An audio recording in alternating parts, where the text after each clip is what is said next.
Hello students, today we will discuss about the muscles of the larynx. Now when you will see the muscles of the larynx, the muscles are of two types. There are two groups of the muscle, one is known as extrinsic group, one is known as intrinsic group. The extrinsic means the muscles those lies outside and these muscles connect the larynx to the neighboring structure.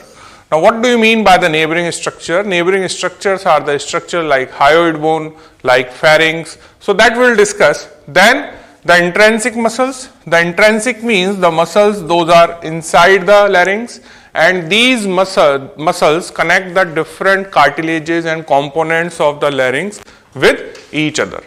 And that's why these muscles are responsible for the movements of different cartilages of larynx itself. So first we will discuss about the extrinsic muscles.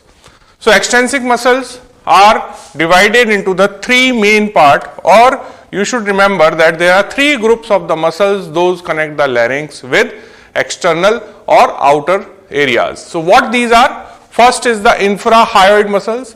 Now if you will see the infrahyoid muscles, this is your hyoid bone. Now below that you will have the larynx. So the connection with the infrahyoid, that means the muscle which is here, this muscle is known as thyroid muscle. The muscle which is here, this is sternothyroid muscle. So infrahyoid muscles are one of the muscles group which connects the larynx with the surrounding structure. Second thing is inferior constrictor. You know that inferior constrictor is having mainly the part is known as thyropharyngeus. Now this thyropharyngeus is a circular muscle and it connects the thyroid cartilage, that is the part of the larynx, with the pharyngeal wall. Apart from that, you have the three long muscles and these long muscles are the muscles of pharyngeal wall.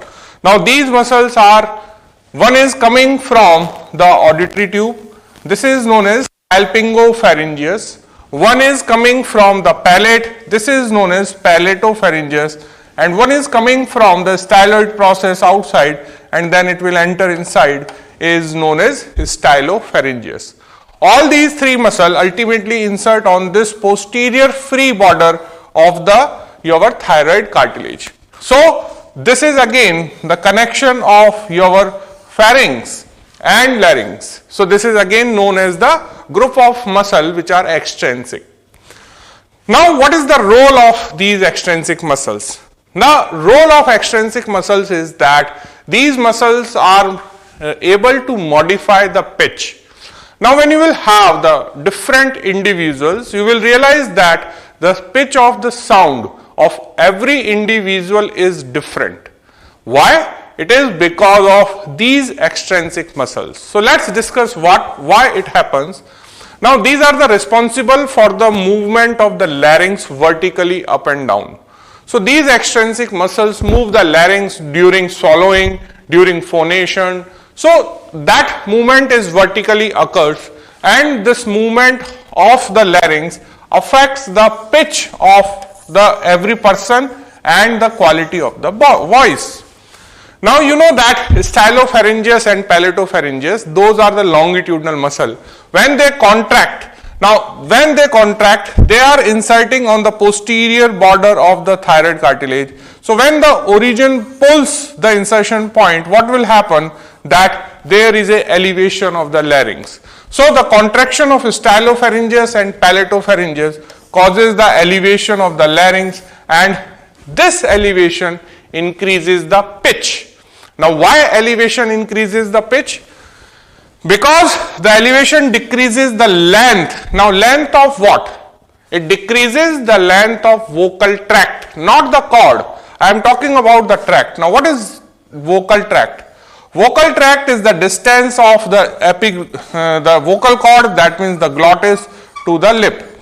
Now here you can see that this is your lip area and this is your vocal cord. Now this distance is known as vocal tract. So what is vocal tract? Vocal tract is a distance from vocal cord to the lip. Now this distance will decrease when the larynx will elevate. So when you will elevate the larynx, this distance will decrease. This decrease distance will increase the pitch of your voice. Now how? Because it increases the frequency. There are two types of the frequency, formant and fundamental. So the frequency will increase and ultimately the pitch of the voice increases. When you will have the depression of the larynx, you have vice versa effect. Now depression is caused by the infrahyoid muscles. So when the infrahyoid muscles contract, the larynx will go downward. Now when the larynx will go downward, this distance from vocal cord to the lip, that is known as vocal tract, will increase because the larynx is going downward. So when the distance will increase, what will happen? There is a decrease in the pitch. Why the pitch decreases? Because the frequencies decreases. So this explains that why the individuals are having difference in the voice. More conceptually or in a easy language, you can understand that there is a source of sound and this sound is passing through the two tubes. Now one tube is small, another tube is long. Now when you will check the source is here, you will realize that the quality of sound is different in this small tube and the quality of sound which is coming out through this large is different. So this tube, the length of the tube is here considered as a vocal tract. So vocal tract means the length or the passage through which sound is actually passing from here till the lower lip, which you can see in this diagram. In this diagram you can understand that this is the vocal cord and this is the final output from your lip. So this long pathway is known as vocal tract. Now the distance of this tube is important. If the tube is short, the frequency is different. If the tube is long, the frequency is different. So you have to understand that the length of this tube is changed by the action of your extrinsic muscles because they will move this portion, that is the source of the sound, upward and downward. So they will change the distance from this lip to the vocal cord and that distance is known as vocal tract. Now we'll move to the intrinsic muscles of the larynx. Now the intrinsic muscles of the larynx are having different functions, like they adjust the tension into the vocal ligaments. They are responsible for the opening and closing of the gap between the two vocal cords, which is known as rima glottidis or the glottis. It controls the dimensions of the vestibule, that is the upper part of the larynx. It is responsible for the closing of vestibule and opening and closing of laryngeal inlet. So all this is possible just because of the action of intrinsic muscles. So what are the intrinsic muscles? There is a long list of the intrinsic muscles. It starts from the cricothyroid, then you will have posterior and lateral cricoarytenoid, transverse arytenoid, oblique arytenoid, aryepiglotticus, thyroarytenoid with the vocalis and thyroepiglotticus. Now when you will see this long list, what you will find that there is a single unpaired muscle. Remaining muscles all are paired, but the transverse arytenoid is a single or unpaired muscle of the larynx. Remaining all muscles are having right and left component, so they all are paired. The another important thing is that cricothyroid muscle is the only muscle which is present outside the larynx. That means you can see this muscle on outer surface. Remaining all muscles are present on the interior of the larynx. The another important thing is that except the cricothyroid, all these muscles supplied by a recurrent laryngeal nerve, which is a branch of vagus, while the cricothyroid supplied by the external laryngeal nerve, which is coming from above, and it is a branch of superior laryngeal nerve. So now we'll discuss these muscles one by one. First is cricothyroid.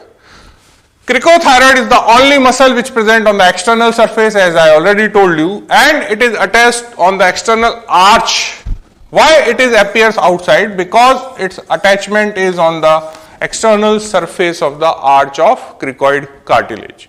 It is a fan shaped muscle. Now here you can see that this is in origin, and when you will see the insertion, it is having the broad end on the insertion point. So that's why it is said that it is a fan shaped muscle with a narrow origin and broad insertion.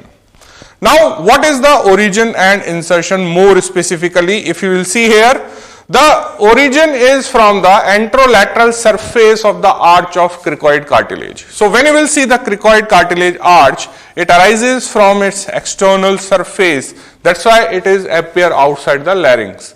Now when you will see the insertion, the fibers passes backward and upward and they expand like a fan, and they will get attachment to the thyroid cartilage. So this is the inferior border of the thyroid cartilage. This is the anterior border of the inferior cornea of thyroid cartilage. So the insertion is here on the inferior aspect of the thyroid cartilage. For the insertion, this cricothyroid muscle is having the two groups. One is the oblique group and another is the straight group of the fibers. Now when you will see the oblique part is lower one. Now here this lower one is the oblique portion of your cricothyroid. The anterior part is the straight part of this muscle. Now when you will see the oblique part, it will go more posteriorly. The fibers are more horizontally placed and they will insert on the anterior border of inferior cornea of thyroid cartilage. So this is the inferior cornea, and the anterior surface is receiving the fibers which are coming from the cricoid, while the straight portion is comparatively vertical, and these fibers insert into the lower portion of the thyroid lamina in its posterior part. So here you can see that this is the straight part which is anteriorly placed. This is the oblique part which is posteriorly placed. The oblique part is inserting here till the inferior cornea of your thyroid cartilage. So what is the action? What is the effect of the contraction of this cricothyroid? Now see, there is a gap. Now here you can see this is the gap between the thyroid and cricoid cartilage anteriorly, and here you have the membrane is known as cricothyroid membrane. Now what will happen? This is the origin point, this is the insertion point. Now when the origin pulls the insertion, what will happen? The thyroid will come nearer to the cricoid, and this movement occurs here at this synovial joint, which is known as cricothyroid joint.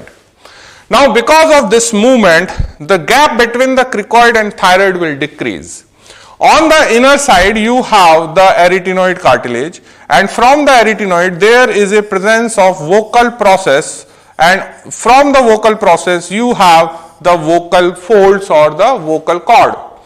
Now when this will remain fixed and this anterior part will go downward, what will happen? Ultimately the distance of the thyroid cartilage on inner side and this process will increase, and this increased distance from here to here ultimately causes tensioning and lengthening of the vocal cord. So what is the final output? That the movement of cricothyroid causes lengthening of the vocal fold and tension into the vocal fold. It does by the shortening of the space between the inferior border of the thyroid cartilage and the cricoid cartilage. The space is here. This action increases the distance between the tip of vocal process and the thyroid angle. And this muscle is, I already told you, it is the only muscle of the larynx which is supplied by the external laryngeal nerve, remaining all supplied by recurrent laryngeal nerve. The next muscle is lateral cricoarytenoid. Now, as the name itself suggesting that it is a muscle between the two cartilage, cricoid and arytenoid. The origin comes from anterior aspect and it is mainly from the upper border of cricoid arch. Now here you can see that we have removed this side of the thyroid cartilage. After removing, you can see that this is the upper border of your cricoid cartilage. So this is the upper border of the cricoid cartilage. Now from this upper border in anterior aspect, you can see the origin of this small muscle. the fibers are ascending obliquely and backward. So the fibers are going upward and backward direction. This is the anterior aspect of the larynx. This is the posterior aspect of the larynx. So you can see that this is your arytenoid cartilage, and this projection on the lateral side is known as your muscular process. Why muscular process? Because it is receiving the muscles, while this anterior point is known as vocal process because you will have this vocal ligament here. So the insertion of the lateral cricoarytenoid, that means after taking origin, it will attach to the arytenoid cartilage. That's why the muscle name is cricoarytenoid muscle, and it attached on the anterior aspect or front of the muscular process of same side. So this will go and attach on this muscular process. So what will happen? What are the action of this contraction? Now when you will see the superior view of the lateral cricoarytenoid, this is the side view. When you will see from the superior aspect, here you can appreciate that this is the muscular process. This is the muscular process of your arytenoid cartilage, and you can see that there is a muscle. Now this muscle is your lateral cricoarytenoid, which is present on both the sides. Now what will happen? The action should be, now when the origin will go towards the insertion, what will happen? Now this will be the movement of your arytenoid. So what is the effect? That when there is a contraction occurs, it is helpful in closing the rima glottidis. What does it mean? Closing means that it brings the vocal cords nearer to each other. Why? Because when this will contract, the muscular process rotates outside. When the muscular process rotates outside, simultaneously the vocal process comes nearer to each other, because the contraction will causes internal rotation of arytenoid cartilage on the cricoarytenoid joint. So the rotation of arytenoid cartilage in the direction opposite to the posterior cricoarytenoid. Now this is another muscle, that is posterior cricoarytenoid. The posterior and lateral cricoarytenoid are opposite to each other, that we will see in the coming slides. This muscle brings the tip of vocal process together by internal rotation. So this is the important question for your exam, that why lateral cricoarytenoid produces closing of the rima glottidis. The answer is internal rotation of arytenoid cartilage at cricoarytenoid joint. And this internal rotation brings the vocal cords nearer to each other, and this is the known as adduction movement of your vocal cords. So which muscle causes adduction? Answer is lateral cricoarytenoid. So it closes the ligamentous part of the rima glottidis. You can see that rima glottidis is divided into the two parts, anteriorly ligamentous and posteriorly cartilaginous part. But cartilaginous part is not closed by the lateral cricoarytenoid, it is still open. The action of lateral cricoarytenoid is adduction the vocal cord, and it is complementary to the oblique and transverse arytenoid. Why? Because the oblique and transverse arytenoid responsible for the closing of this posterior intercartilaginous gap. That's why these muscles are complementary to each other to produce complete closure of this gap. Here in this diagram you can see that where is the lateral cricoarytenoid. Now here is the lateral cricoarytenoid. Now see, you have to understand the action. Now when you will see the origin and the action, you have to understand that when the origin pulls the insertion point, this will go like this. The movement will take place. So what will happen? That the vocal process will move internally. And this internal movement of the vocal process by the contraction of laterally placed cricoarytenoid muscle is responsible for the closing of this ligamentous gap of rima glottidis. Now there is one more muscle, is known as posterior cricoarytenoid. This muscle arises from the shallow depression on the posterior surface of lamina of the cricoid cartilage. Now here you can see that when you will see this lamina from posterior side, you are having the shallow groove. Now this shallow groove is giving origin to the muscle, and this muscle is known as posterior cricoarytenoid. So ultimately the muscle has to go on the arytenoid cartilage, that's why the term comes as cricoarytenoid. So this ascend laterally and converges to insert on the upper and posterior surface of the muscular process. So again this is the muscular process. So what will happen on the muscular process? You are receiving one muscle from the anterior side. This is the lateral cricoarytenoid. You are having one muscle which is going from the posterior side and it is inserting on the posterior aspect of your muscular process. So what will happen? It is also supplied by the recurrent laryngeal nerve. So what will be the action of posterior cricoarytenoid? It is just opposite to the lateral cricoarytenoid. That means when the posterior cricoarytenoid contracts, it causes opening of the rima glottidis or glottis. That means it is responsible for to take the two vocal cord apart from each other. So hence the posterior cricoarytenoid is known as safety muscle because it is responsible for the opening of respiratory inlet. So when this inlet will open, the air can go inside. That's why it is termed as safety muscle. Now the rotation is totally different. You have seen that the lateral cricoarytenoid causes medial rotation. Here it is responsible for the lateral rotation of arytenoid cartilage. Now when the lateral rotation will occur, the muscular process will go posteriorly, and on the posterior side they are approaching each other, but simultaneously the vocal process are going away from each other. So they rotate the arytenoid cartilage outside or laterally. It produces the separation of the vocal process and vocal cord. They also pulls the arytenoid backward, and because of the backward pulling, as you know that the facets are known as sloping shoulder, it is also responsible of some lengthening into the vocal cords. So here in this diagram you can see that this is the origin of your posterior cricoarytenoid muscle, and this muscle ultimately go and insert on the posterior part of your muscular process.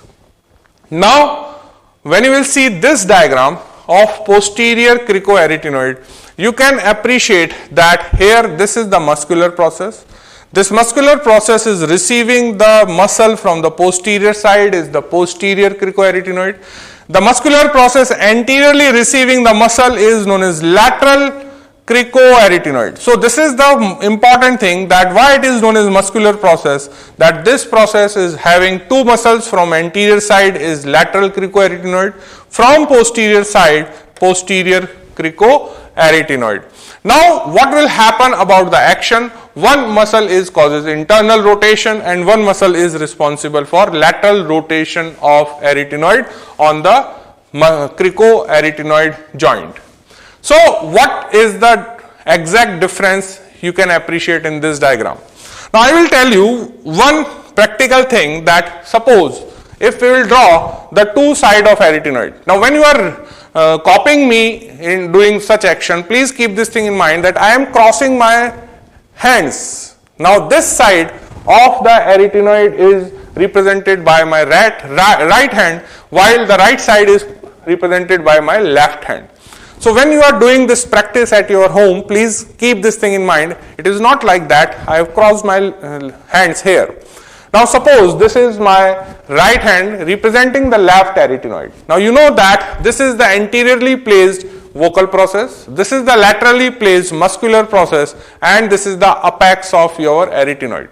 Now you know that there is a muscle coming from anterior side to this process, and this is known as lateral cricoarytenoid. One muscle is on the posterior side is known as posterior cricoarytenoid. So now these are the two vocal process from where you are having the vocal cords which are approaching to the inner side of thyroid lamina. So you have to keep these hand like this, and your this index finger is representing the process which is for the vocal cord, and this middle finger is facing on the two sides, and these are representing your muscular process. Now what will happen? Now see, now if I will contract this muscle, that is posterior cricoarytenoid, we are saying that there is a lateral rotation. Now see, when the lateral rotation is taking place, what is happening? Now when the lateral rotation is taking place, these two fingers, which are index fingers, are going away from each other. Now as they are going away from each other, the gap between the two vocal process is increasing. Now when the gap between the two vocal process increasing, ultimately the vocal cord will also separate. So this is the important thing, that the posterior contraction of your posterior cricoarytenoid produces the outside rotation of your arytenoid cartilages. When you will have the contraction of lateral cricoarytenoid, which is anteriorly placed, what will happen? It causes the internal rotation of arytenoid, because it is pulling it like this. So when the contraction will take place, you will realize that this muscular process will go inside. And when the muscular process will go inside, these two vocal cords approach to each other, because the vocal process are coming nearer to each other. So you have to remember that this movement of arytenoid cartilage is taking place because there is a synovial joint is known as cricoarytenoid joint, and the movement of arytenoid is responsible for the separation of the vocal cords and adduction of vocal cords. And the adduction of vocal cord means that there is an internal rotation of arytenoid cartilage by the contraction of lateral cricoarytenoid, while the abduction or separation of the vocal cord is produced by posterior cricoarytenoid. And this posterior cricoarytenoid is the single muscle which is responsible for opening of the rima glottidis or glottis. That's why it is termed as safety muscle of larynx. Now we'll move to the next muscle, and this is known as transverse or interarytenoid. Now as the name suggests, it is a muscle between the two arytenoid cartilages. Now when you will see the posterior aspect, you will find a horizontal muscle. Now this is the single unpaired muscle of the larynx. Remaining all muscles are paired muscles. So it is a single unpaired muscle. It lies deep to the oblique interarytenoid that we will see in the coming slide. It bridges the gap. Now where is the gap? Now gap is here in the posterior aspect of both the arytenoid cartilages. So it bridges the gap between the posterior side of the arytenoid cartilages, and it fills their concave posterior surfaces. It is attached to the back of the muscular process and adjacent lateral border of both arytenoid, which you can see that it is the lateral border, and this point is the muscular process. So it is extending from the lateral margin of one arytenoid to the lateral margin of another arytenoid, and it fills the posteriorly placed gap between the two arytenoid cartilages. Now what is the action? Now when this muscle will contract, it brings these two arytenoid nearer to each other, and it is responsible for the closing of intercartilaginous part of rima glottidis. So it causes adduction, or it brings the arytenoid cartilages near to each other. The transverse arytenoid pulls the arytenoid cartilages towards each other and closes the posterior part of rima glottidis. Then you will have two muscles. One is known as oblique arytenoid, another is known as aryepiglotticus. You have to read these two muscles simultaneously, because the aryepiglotticus is nothing but these are the few fibers of oblique arytenoid itself. The oblique arytenoid is the most superficial muscle in the posterior aspect. Now if you will see this diagram, you can see that this is a cross, and this cross is obliquely placed two muscles, and these muscles are nothing but these are your oblique placed arytenoid muscles. So this is the most superficial muscle which you are able to see from the posterior side. It is considered to be part of sometimes the transverse arytenoid itself. They crosses each other obliquely. One arises from this tip of the muscular process and will reach to the apex of the opposite side. In the same way, it will arises from this point and approaching the apex of opposite side of arytenoid cartilages. Now, some fibers after approaching from this muscular process to the anterior or apex, from muscular process to the apex, some fibers will continue anteriorly, and these fibers are reaching into the aryepiglottic fold, and these are known as aryepiglottic muscle. So that's why I told you that when you are reading the transverse, oblique and aryepiglotticus muscle, they all three are having the relation. The transverse arytenoid is having a detached part posteriorly, which is known as oblique arytenoid.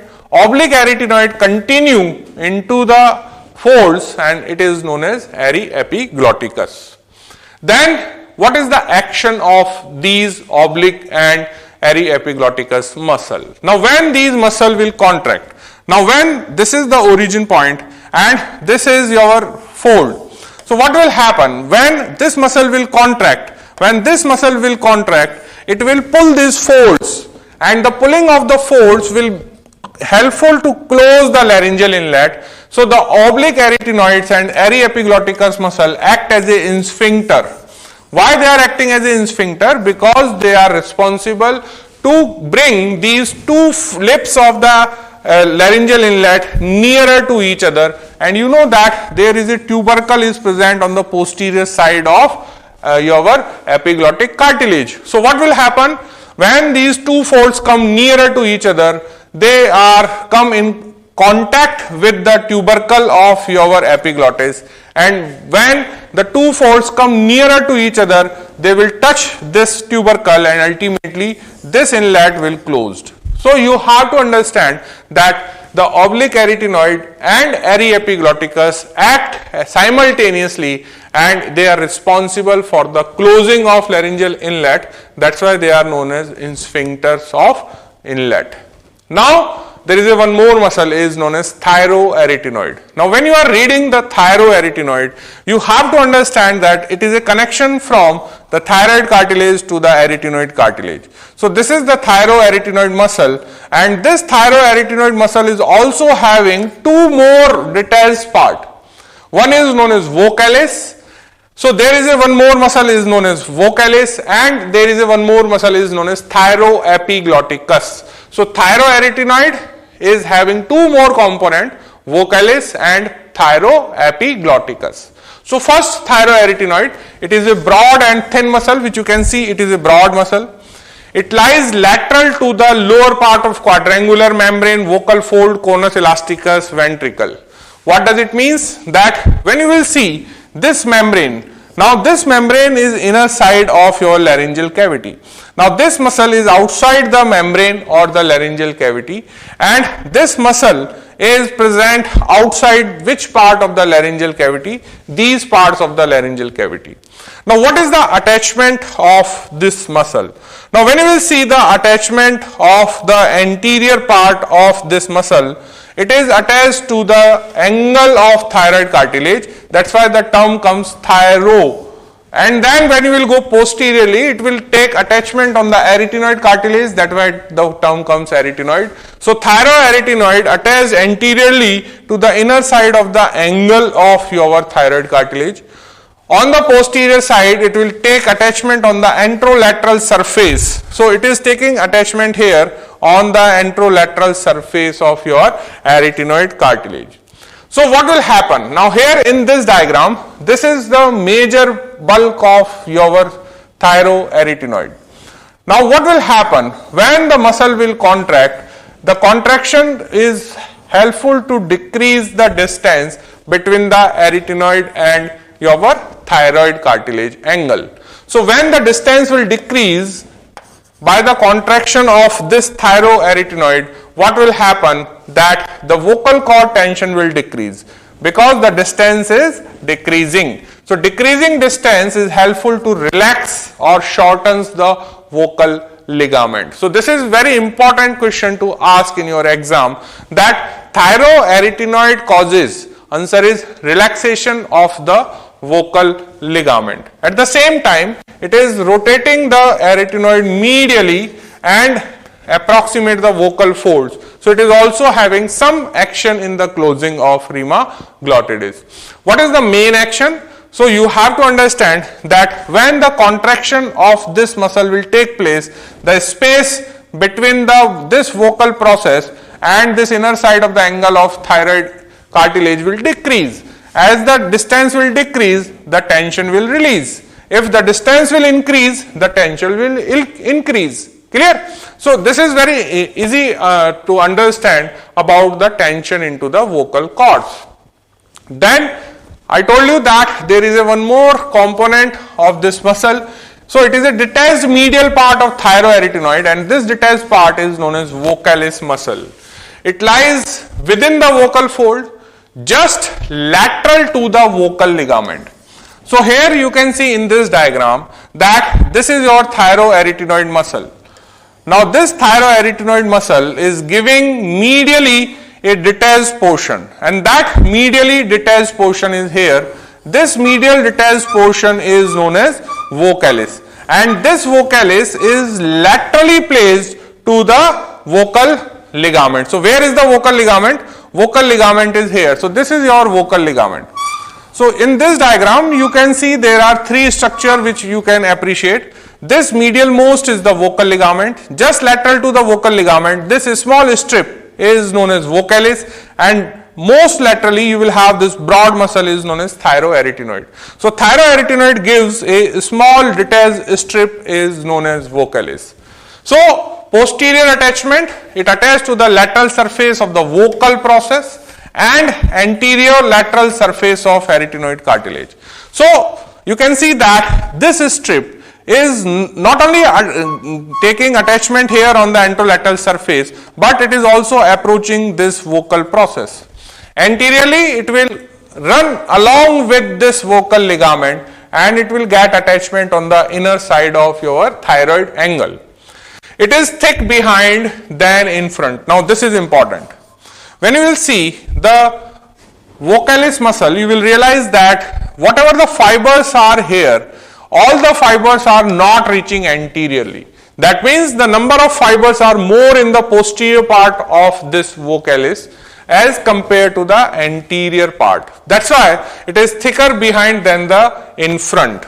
Now what is the action of the vocalis? On its contraction, the anterior part of the vocal ligament becomes tense while the posterior part becomes relaxed. Why? It happens because of the variation in the fibers. I told you that this muscle, which is known as vocalis muscle, this muscle is having more number of fibers posteriorly and less number of fibers anteriorly. Now because of the difference into the number of fibers, when this vocalis will contract, the anterior part will show the tension while the posterior part will show relaxation. Apart from that, because of this, the thickness of vocal cord will change. So it is not basically responsible for tensioning or the relaxing, but it is more responsible to change the thickness of vocal cords. And this is responsible for the change in the timbre of your voice and pitch. Clear? Then thyroepiglotticus. Now thyroepiglotticus is again the part of thyroarytenoid muscle. So many of the fibers of thyroarytenoid are prolonged into the aryepiglottic fold. Now this is the aryepiglottic. Now this aryepiglottic fold is receiving the some fibers of this muscle. This muscle we have just seen, this muscle is known as thyroarytenoid muscle. Now some fibers of this thyroarytenoid will go upward into this fold, and these fibers are now known as thyroepiglotticus. So what is thyroepiglotticus? Thyroepiglotticus are the upper fibers. Thyroepiglotticus aryepiglotticus are the upper fibers of this thyroarytenoid muscle. These fibers continue to the epiglottis margin. That's why they are known as thyroepiglotticus. Now, what is the action? Now, you have to understand the action. This is the origin and these fibers are approaching here. So, this will become the insertion. So, when the muscle will contract, what will happen? When the muscle will contract, you can see the direction of the pull. The contraction will pull these folds away from each other. That means they are responsible for the opening of laryngeal inlet. I just told you which muscle causes closing of the laryngeal inlet, which are known as sphincters. There are muscles which are present in this fold and they are continuation of this oblique arytenoid. So, this oblique arytenoid with aryepiglotticus responsible for the closing, while this thyroepiglotticus fibers, which are the upper fibers of thyroarytenoid, pulls these lips or aryepiglottic fold away. So, they are responsible for the widening of the laryngeal inlet. Clear? So, on the different actions, these laryngeal muscles divided into the three groups. One is opening and closing of the laryngeal inlet. So, opening and closing of laryngeal inlet means they are acting as a sphincter. Now, in this you can see that oblique arytenoid and aryepiglotticus are responsible for the closing. So, they are known as sphincter, while thyroepiglotticus opens the inlet. Then adduction and abduction of the vocal cord, that means they are changing the dimension of rima glottidis or glottis. So, the posterior and lateral cricoarytenoid, they are responsible, and we have seen that the posterior cricoarytenoid is only muscle which causes abduction or separation of vocal cords. Apart from that, the oblique and transverse arytenoid are responsible for the closure of intercartilaginous part of rima glottidis. Then the increase or decreased tension of the vocal cord. Now, when you will see the tension in the vocal cord, it is increased when the distance from the angle of the thyroid cartilage and the vocal process. If increased, tension will increase. If the distance will decrease, the tension will decrease. So, the tension is decreased mainly by the thyroarytenoid muscle, and the cricothyroid muscle is mainly responsible to increase the tension. So, these two muscles act opposite to each other. So, at the end of this class of the muscles of the larynx, you should keep in mind about the list of the muscles. What is the difference between the action of extrinsic muscles and intrinsic muscles? Which muscles causes opening of the laryngeal inlet? Which muscle causes opening of the vocal cord? Which muscle causes closing of the epiglottis, aryepiglottic folds? Which muscles are responsible for the tensioning and relaxation of your vocal cords? So, this is all for today's class. Thank you.